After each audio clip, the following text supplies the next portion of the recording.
We are going to be talking about something really exciting. I think you're all going to just love this. Today, we are talking about poop. Oh yes, poop. Not only that, I'm gonna add something else to it. We're gonna also talk about rodents. Ah, so exciting.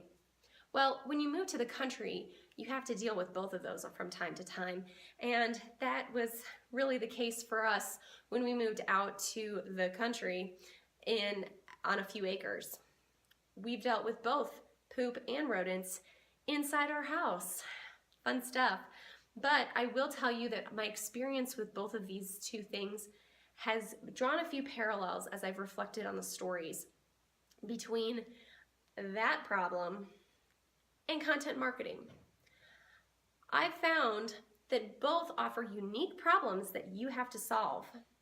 Now, in our case, the poop was actually evidence of a bigger problem. Bats. Most people can say that they've dealt with mice from time to time. And when you move to the country, that's really not a surprise that you're going to get a mouse in your house at some point. But bats? Bats are a big problem. Bats can carry rabies. Bats are one of the most elusive creatures on this earth. People don't know much about bats, and therefore, they don't know how to solve the problem of bats in your house. So we had this problem 2 summers ago. I would wake up June morning. Actually, we had house guests. I didn't tell them until after they left. But I would wake up every morning, walk out my bedroom door, and there was a pile of bat poop right in the middle of my loft. Now, it took us a while to figure out what it was, but ultimately we came to the conclusion and we learned that bats are a hard problem to solve. And that's very similar to content marketing. You see, we're solving problems every day for our clients and for ourselves. We're trying to figure out what is going to work online to be able to get the traction that we want. It's an elusive problem. It's hard to predict. And when you think you can predict it, the algorithms change. There's a lot of similarity between our bat situation and content marketing. So I'm going to walk through a few key points that I learned from my experience working with how we solved our bat problem. And I hope that you'll be able to see some parallels between the bats and your own problems that you're solving in your own business. The first thing that I learned is that you have to be looking for the evidence. You have to be on the lookout. And in our case, I had a very good handle as to what our house was supposed to look like. I knew what clean was for our house. I knew that when I walked out that door and I saw those pieces of poop, I knew there was a problem. And the only reason I knew that was because I was able to have a baseline, because I had been watching and measuring and monitoring the status of my house. So let's move that over to your digital house. For your brand, for whether it's you or client, you have a house that you're taking care of. And if you don't know the status of that house, there's no way for you to be able to know when there are problems arising, where there are issues, or even when things are going well. You have to be measuring it. And in today's world where data is so available and so easy for us to gather, there's really no excuse. Let's take that a step further, because there's really no excuse now why we can't compile all of that data that we can get from Facebook, from Google, from Instagram. All over the place we can get data, and we can pull that all together. Dashboards are the future for marketing, the future for content marketing. If you are not looking at all of your data in a comprehensive platform where you can see how each data set is informing the other data sets, you are missing out. And you are missing out on comprehensive solutions that are going to be beneficial for you to make decisions for your client. You can make decisions where you understand the implications and the impact that your content marketing decisions can make on HR, on your bottom line, on sales. How are your marketing stats stacking up compared to everything else? It also helps you understand the problems, because a lot of time marketing gets the bad rap. Marketing gets blamed for all of the problems in the business, and marketing is usually one of the first things to go. However, if you're looking at your business from a comprehensive standpoint and you're using a dashboard, you can see how data is being used, and you're able to see, oh, hey, maybe marketing is actually working. I'm actually a fan of a few different dashboards. You can get custom ones made, which are usually a little bit more expensive, but I'm a huge fan of the Grow dashboards, the NEO dashboards, and there's a number of other dashboards that will combine a lot of the information into one cohesive spot. I also love Google Tools. You go into Google Analytics and you can see a lot of the information about how your tags manager is working alongside your AdWords and how they're all working together for specific goals. If you're not utilizing this free suite of tools, you're really missing out. So know the evidence, be watching for evidence. And when you see the evidence, you'll have a chance then to be able to inform what you're going to do about it. You can learn a lot by looking at the data.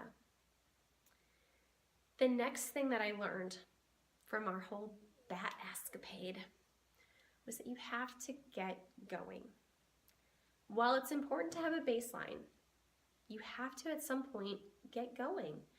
The reality with content marketing is that the folks that started 10 years ago are way ahead of everybody else. The authority that you can build with an organic, live, physical audience, as well as an algorithmic audience like Google, is amazing. The history is a really big thing, and if your business has history, you are set up for success so much more than someone that's just starting off. Now, that said, if you are just starting off, don't let yourself get left behind. I have a client who we started 3 years ago from scratch. They had no content marketing strategy. They were getting hardly any traffic via social, via search. Nothing was organic. They weren't putting themselves out there anywhere outside of traditional sales models with hired sales folks. Within a couple of months, we identified a few key phrases and terms that we were really going to target. And when we went after them, we got some really great results. Within 2 years, we had over 200% increase in overall web traffic. And 60% of that was coming from organic search.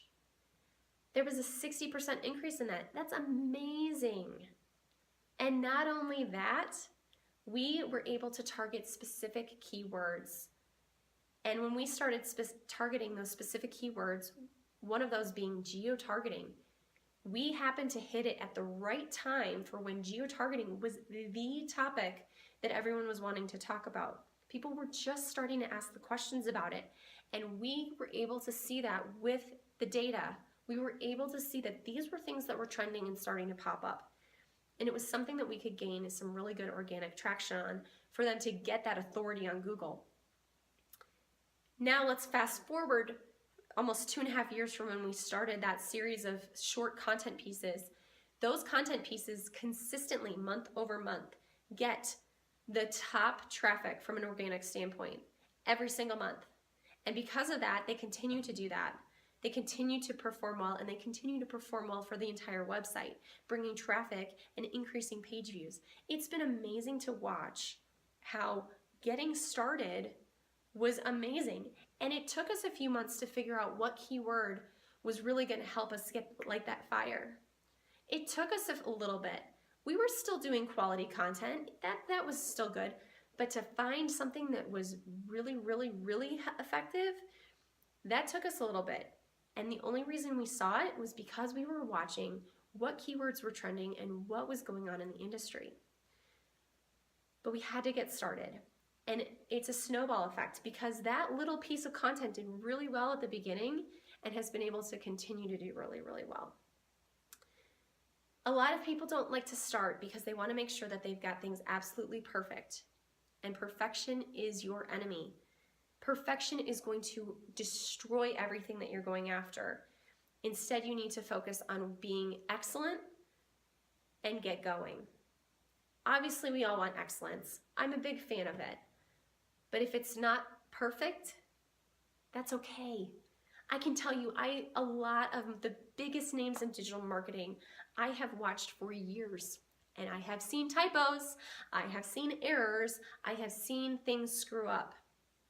I've seen it, I'm not going to call out any names, but I have seen it on some very large brands and big names that have gotten a lot of traction. And you know what? It's okay. Their brand still survived. And they were able to get some decent traction out of the content that wasn't 100% perfect, but they got out there. Don't waste your efforts just by being paralyzed from starting. Get out there, get moving. The more you get moving, the better you will get, the easier it will become. For us, we had to solve our bat problem by trying something. Because bats are so elusive and people don't know much about them, our bat expert gave us this idea of what to try with no guarantee that it would solve our problem. Well, isn't that comforting? You know, you love paying someone to come out and give you their guess as to how to solve your problem. Aren't you the expert? I mean, come on. Well, turns out we tried this method, this strategy. Our strategy was to essentially caulk between the top of the beam and the underside of the roof. It forms a triangle, really small triangle, that according to our hypothesis, the bats were coming in and just hanging there during the day. And then at night they would crawl along the beam, and in the process of crawling they would push their poop off the beam through a small little gap that was maybe 1/4 of an inch. Really small gap that was causing this big problem. So our solution, we didn't know if it would work, but our solution was to caulk. And we caulked along the entire length of this beam, and we did not know if it was going to work. We were crossing our fingers that by doing this, which outside of a couple nights of our time to do this, and a few dollars to buy caulk, really didn't cost us much money, but we had to try it. We had to do this so that we could rule it out as an option. Because if that didn't work, then we would have to look for the next problem. And sometimes in content marketing, you don't fully know exactly what's going to be the solution. You know where you want to go, you know what you need to do, but you're not sure if strategy A is better or strategy B is better. And sometimes you just need to get going and you need to see what's going to work. And eventually you'll decide which one you're going to drop. Now, that's okay. That's normal. In the case of our bats, it was a little disconcerting because every time we had to get up at night, we had to walk out of our bedroom into the loft area where we knew bats could be flying all over the place.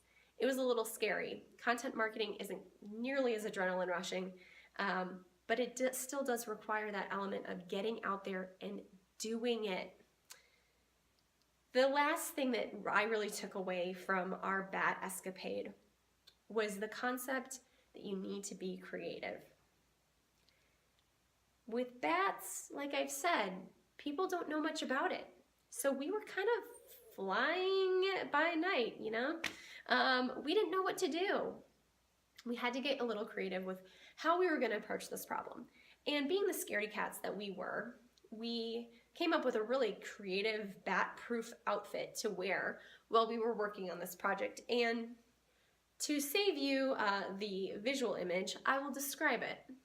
We had on heavy work pants, jeans or heavy canvas pants if we had them, boots, shoes, whatever. Everything was covered except for maybe a few pieces on our face. Heavy jacket with a couple of layers just in case the bats bit us, right? Leather work gloves, a hat, goggles, and even a face mask because you never know what you're breathing in, right?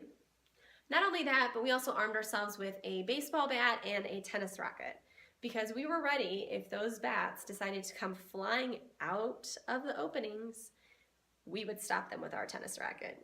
We got creative, right?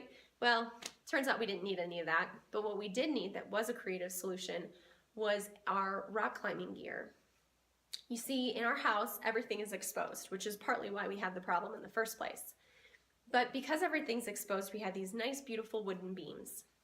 And the spot where we had to caulk required us to lean out over the railing of our loft down to the living room. So if we slipped on the ladder at all, leaned too far out, we would have fallen and probably hurt ourselves a decent amount.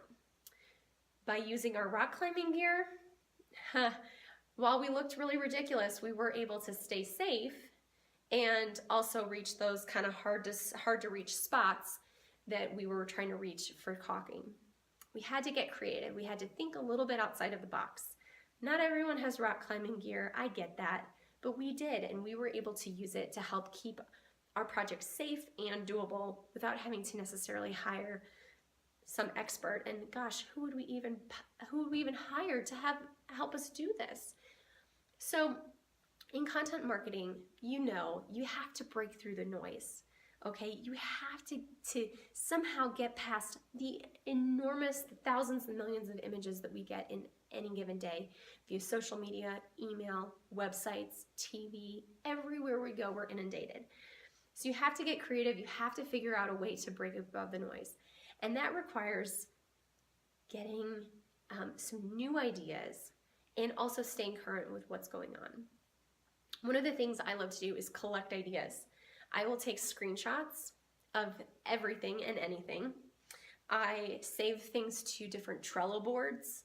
I also love using Pinterest to save and organize some of my ideas. And I also use the Facebook saved feature a ton. I probably have over 3,000 things saved on Facebook because I know that I can come back to them and use them for valuable content. I use these ideas and I collect these ideas partly because I want to know what's going on. And I don't collect them just for things related to my industry or my clients' stuff. I collect them for anything I find that's inspirational because I know that something that worked in another industry could very easily be translated into the industry that I'm creating something for. So don't be afraid to collect ideas. I know it can seem overwhelming, but it's a very important task for staying creative.